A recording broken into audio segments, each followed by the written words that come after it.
Ayan, alamin nga natin ang latest at bongga ba ang Bongga ba ang meeting di abanse ng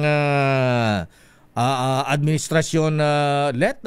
Alamin natin ang latest mula sa Malacanang. Let Narciso, please come in. Lakay, matapos ang 16 na campaign rally sa iba't ibang panig ng bansa na pinangunahan mismo ni Pangulong Ferdinand Marcos Jr., tatapusin na ngayong gabi ng Alyansa para sa Bagong Pilipinas ang panahon ng pangangampanya para sa 2025 midterm elections. Ito'y sa pamamagitan ng Meeting de Avance na gaganapin sa Mandaluyong City, ang baluarte ni senatorial candidate Benhur Abalos na isa sa mga kandidato ng administrasyon. Ang event na gaganapin sa Kalye ng 9 de Febrero ang magsisilbing final push ng 11-member Senate slate ng Alyansa. Muling sasamahan ni Pangulong Marcos ang mga pambato ng administrasyon sa kanilang Meeting de Avance. Lakay? Imbitado ba si Camille Villar at manang ay dito sa Meeting de Avance mamaya, Miss Let? Oo, aabangan natin Lakay si Deputy Speaker Camille Villar. Pero si Manang Aimee mukhang hindi nalakay talaga kasi 11 na lang ito. 11 na member Senate slate.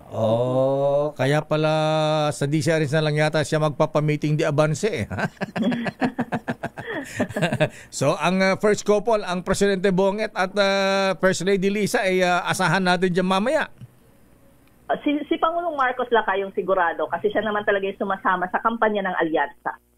Di ba tutulo ang First Lady? Ayan, sabagay, hindi yata sumasama sa mga kampanya, Hindi Lakay, hindi. May ibang mga aktibidad ang unang ginang. Ayan, okay. So, naku dahil sa Mandaluyong gagawin ang Meeting de Avance, aangat na kayo sa survey ang dating DILG Secretary Benhur Abalos. May mga pahamburger ba dyan mamaya? Mayor Ben Abalos, sir, kumusta po kayo dyan sa Mandaluyong?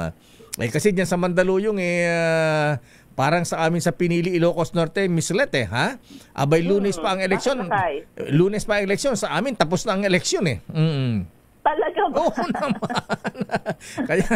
Kaya mga kababayan namin nasa Metro Manila, hindi na ayaw na umuwi ng probinsya para bumoto kasi tapos na raw ang eleksyon. Ayan. Kasi walang kalaban yung mayor namin at saka vice mayor. Ayan, congratulations.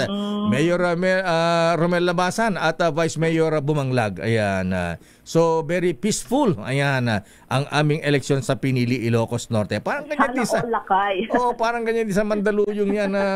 Abalos Gonzales lang yan. Ay, Kong Boyet, kumusta ka na, Kumusta si Kong Queenie, Ayan, parang parang Carmona, Cavite din yan, Ayan, tapos na rin ang eleksyon dyan, Ayan, good morning, Mayor ating Dalia Loyola, At Kong Roy Loyola. Ayan, mga ganyan, tahimik, Kaya lang magastos sa mga incumbent.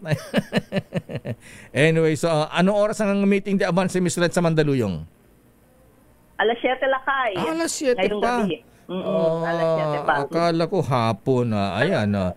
Hindi Lakay, mga hapon may mga pre-program na yan. Pero wala pa kasi kaming kopya ng latag ng programa mamaya. Kung sino-sino ba yung mga bisita doon.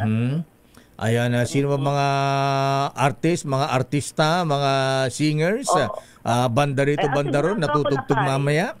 Oo, ang sigurado pa lang ako Lakay, si Andrew E. Kasi siya lagi yung kasama sa kampanya ng Alyansa.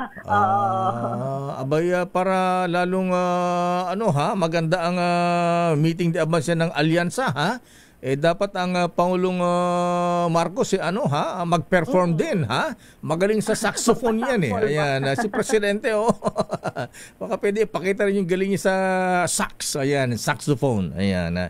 Anyway, so abangan natin yan mamaya, Miss Let. Okay? Ano pa schedule ng Pangulong Marcos ngayong Biyernes?